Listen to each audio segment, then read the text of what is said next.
Genesis 41. Then it came to pass, at the end of 2 full years, that Pharaoh had a dream, and behold, he stood by the river. Suddenly there came up out of the river 7 cows, fine-looking and fat, and they fed in the meadow. Then behold, 7 other cows came up after them out of the river, ugly and gaunt, and stood by the other cows on the bank of the river. And the ugly and gaunt cows ate up the 7 fine-looking and fat cows. So Pharaoh awoke. He slept and dreamed a second time, and suddenly 7 heads of grain came up on one stalk, plump and good. Then behold, 7 thin heads, blighted by the east wind, sprang up after them. And the 7 thin heads devoured the 7 plump and full heads. So Pharaoh awoke, and indeed, it was a dream. Now it came to pass in the morning that his spirit was troubled, and he sent and called for all the magicians of Egypt and all its wise men. And Pharaoh told them his dreams, but there was no one who could interpret them for Pharaoh. Then the chief butler spoke to Pharaoh, saying, I remember my faults this day, when Pharaoh was angry with his servants and put me in custody in the house of the captain of the guard, both me and the chief baker. We each had a dream in one night, he and I. Each of us dreamed according to the interpretation of his own dream. Now there was a young Hebrew man with us there, a servant of the captain of the guard, and we told him, and he interpreted our dreams for us. To each man he interpreted according to his own dream, and it came to pass, just as he interpreted for us, so it happened. He restored me to my office, and he hanged him. Then Pharaoh sent and called Joseph, and they brought him quickly out of the dungeon, and he shaved, changed his clothing, and came to Pharaoh. And Pharaoh said to Joseph, I have had a dream, and there is no one who can interpret it, but I have heard it said of you that you can understand a dream, to interpret it. So Joseph answered Pharaoh, saying, It is not in me. God will give Pharaoh an answer of peace. Then Pharaoh said to Joseph, Behold, in my dream I stood on the bank of the river. Suddenly 7 cows came up out of the river, fine-looking and fat, and they fed in the meadow. Then behold, 7 other cows came up after them, poor and very ugly and gaunt, such ugliness as I have never seen in all the land of Egypt. And the gaunt and ugly cows ate up the first 7, the fat cows. When they had eaten them up, no one would have known that they had eaten them, for they were just as ugly as at the beginning. So I awoke. Also I saw in my dream, and suddenly 7 heads came up on one stalk, full and good.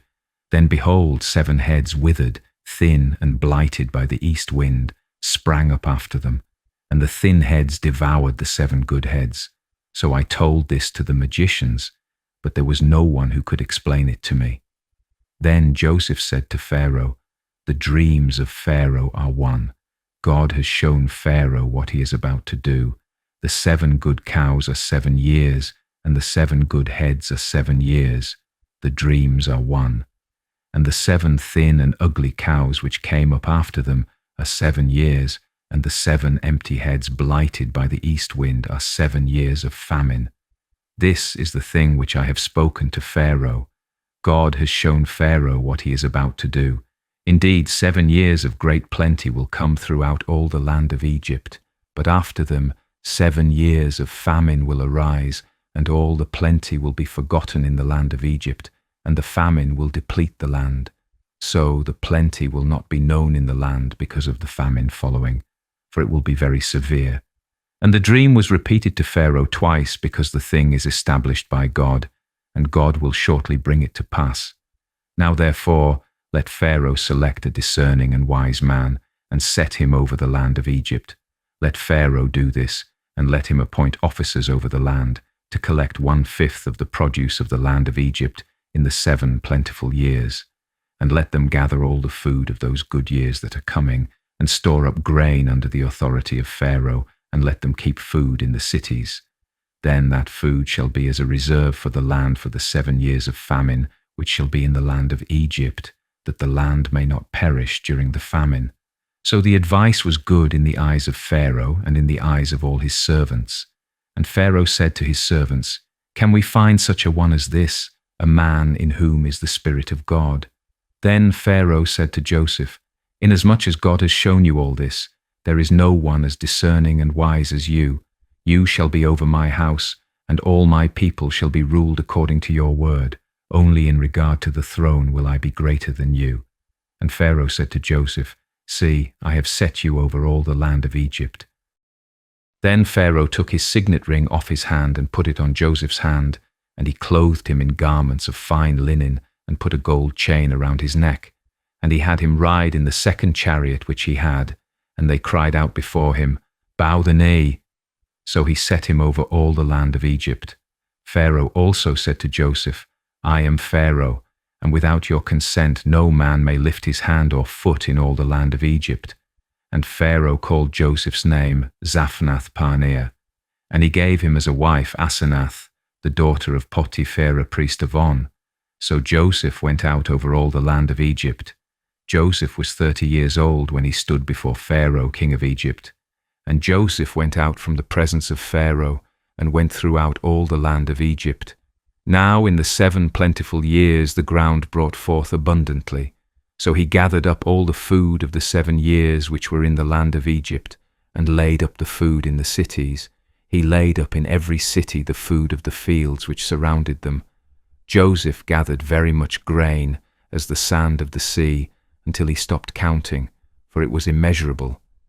And to Joseph were born 2 sons before the years of famine came, whom Asenath, the daughter of Potiphera priest of On, bore to him.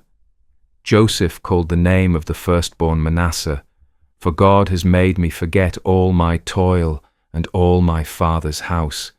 And the name of the second he called Ephraim, "For God has caused me to be fruitful in the land of my affliction." Then the 7 years of plenty which were in the land of Egypt ended, and the 7 years of famine began to come, as Joseph had said. The famine was in all lands, but in all the land of Egypt there was bread. So when all the land of Egypt was famished, the people cried to Pharaoh for bread. Then Pharaoh said to all the Egyptians, "Go to Joseph, whatever he says to you, do." The famine was over all the face of the earth, and Joseph opened all the storehouses and sold to the Egyptians, and the famine became severe in the land of Egypt. So all countries came to Joseph in Egypt to buy grain, because the famine was severe in all lands.